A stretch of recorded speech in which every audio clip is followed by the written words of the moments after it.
Olá, tudo bem?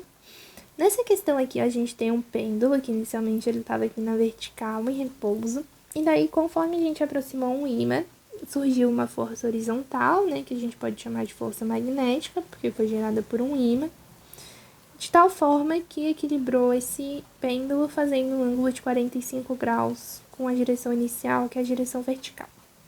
Então, agora sobre esse pêndulo aqui, a gente vai ter uma força peso para baixo e uma força magnética aqui para o lado. E a gente quer saber qual é o valor dessa força magnética. Infelizmente, não tem como a gente fazer sem usar a regra poligonal, tá?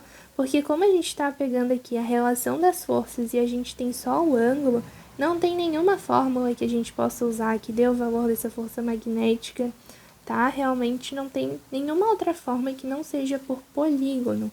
A gente vai tendo que acabar usando o polígono, só que vão ter formas diferentes da gente fazer usando o polígono, tá?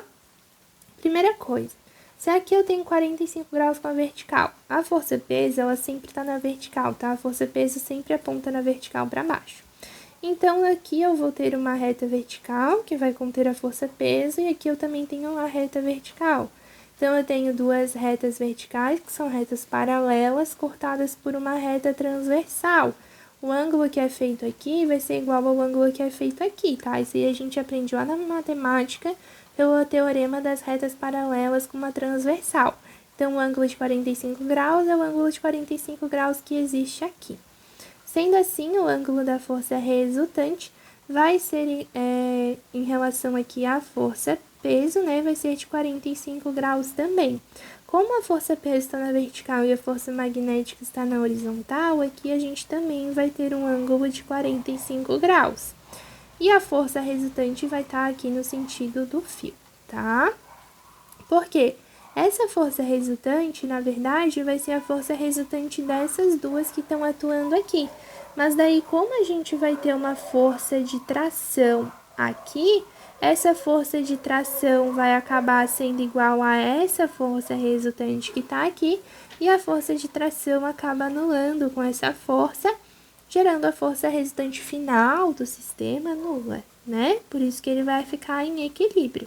Essa força resultante aqui vai ser só a força que vai resultar do peso mais a força magnética, tá?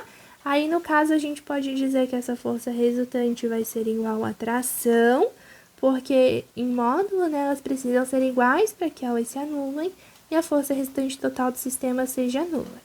Então, aqui, ó, eu posso usar que força resultante é igual à tração. Então, como que a gente pode fazer? Montando, né, já esse triângulo, tá? A gente sempre monta esse triângulo porque é o que a gente pode fazer com o ângulo que a gente tem ali. Então, tem o peso na vertical, força magnética na horizontal e aqui a força resultante que vai ser igual à tração. Então, aqui eu vou ter o meu ângulo de 45 graus, aqui eu vou ter o ângulo de 45 graus. Como o peso está na vertical, a força magnética está na horizontal, aqui eu tenho 90 graus, tá bem? Uma forma de você fazer é pensando assim, ó, se eu tenho um ângulo aqui de 90 graus, é um triângulo retângulo. Então, se os meus dois ângulos aqui são 45 graus, os meus dois lados do triângulo são iguais também, é um triângulo isósceles. Sendo assim, o lado do peso é igual ao lado da força magnética, o valor do peso vai ser igual ao valor da força magnética. Como o valor do peso, massa vezes gravidade, é igual a 0,1 newton, então o valor da minha força magnética também é 0,1 newton. Ou você também poderia fazer assim, ó, sabendo o peso, eu posso vir aqui e calcular. Cosseno de 45 graus é igual a cateto adjacente sobre hipotenusa. Aí vai lá, faz cosseno de 45 graus igual a peso dividido pela hipotenusa, que no caso é força resultante igual a tração, pode substituir qualquer um dos dois. Descobre o valor da força restante aqui, que é a tração.